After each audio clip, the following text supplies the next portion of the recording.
Today at the Latrobe Regional Gallery, we're going to have a conversation with local artist and printmaker Jenny Peterson.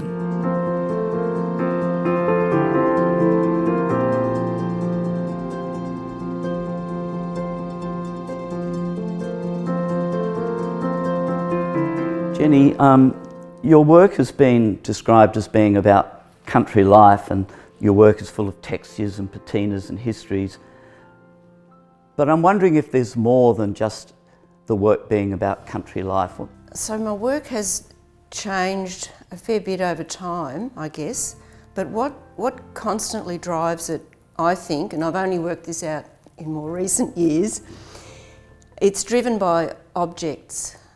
So the objects around me drive the inspiration initially, and of course these objects change over time as you're doing different things, perhaps living in different places, and they end up being a response to the environment, and I mean environment in the biggest Broad term of the surroundings, what's around me. So the objects and the surroundings are immersive, if you like.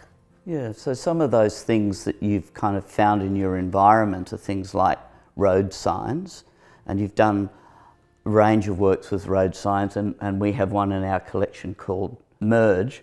And what was it about the road sign that kind of attracted you to it? Perhaps I go back first to the cardboard box, because chronologically that came earlier. That interest in the texture of cardboard boxes that you'd see fallen off vehicles laying on the side of the road. So the corrugations of the cardboard started an interest in corrugated iron. Yes. Which then led to a series called Tin Suit, where I'm looking at corrugated iron and the Ned Kelly armour.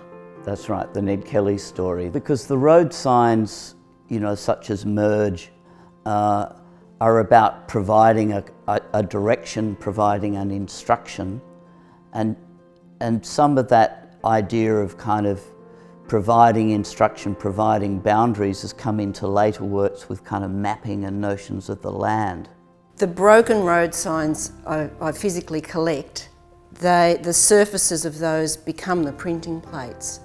But in my imagination, those random marks that I'm revealing are from the place, from the site that road sign was sitting.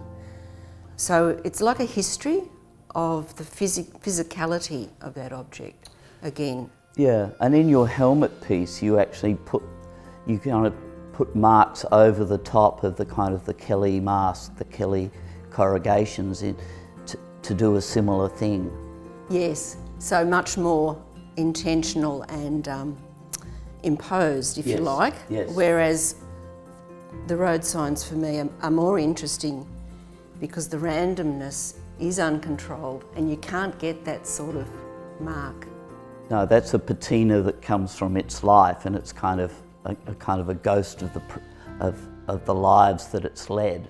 Looking more recently at your newer work, say from 2019, we're starting to see botanical references, which we also have in this earlier work.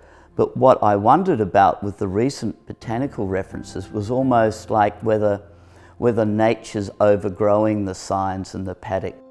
I don't theorise about that a lot. It's more, again, the things I see around me. Right. And perhaps I've moved out of the car, driving the roads, now I'm walking the roads. Yes. So the detail of botanical things growing around us, that's the current interest, yes. Tell me a little bit about your process. So particularly with the signs themselves have fallen off the post, they come with some holes, and you use that as the plate themselves. I'm just interested in kind of talking about your technical process. Yes, so the intaglio or intaglio process, where these works are printed like an etching. So the ink is pushed into the recesses and then polished back with a soft cloth, So it's very much about touch, and the wiping is a technique that takes years to make precise, if you like. So I can get, with different colours or different consistencies in the ink, I can bring out certain aspects of it, and some of those do become map-like. But it's the same with the collograph print or an etching. It's the same inking and wiping process. It's very tactile. So in a scratched plate, the ink falls into the scratched plate, and then you wipe away the remnant ink from up above the scratch, and then that what is filled with ink becomes the line or the mark on the paper. Yes, that's right. Yeah. And in some of these road signs, the technology that makes the reflective quality, that can actually print too with the, it looks a little bit like honeycomb. Yes. But it's actually the pixels that make that retro reflective surface at night with the yellow and black contrast in the sign. Right. You talk a little bit about the helmet series. You did a whole stream of pieces on Ned Kelly. Was Ned Kelly just attractive because of the use of corrugated iron and the simpatico relationship between corrugated iron as an Australian icon and Ned Kelly as an Australian icon? Or what led you to kind of Ned Kelly? Yeah, well, we're wanting to put those two icons together, and it was probably triggered by the Sydney Olympics in the opening ceremony, where they used those exact motifs in some of the dance works. But I had also been drawing with corrugated iron, and maybe I think I was looking for a figure to represent the rural aspect of the Kelly story.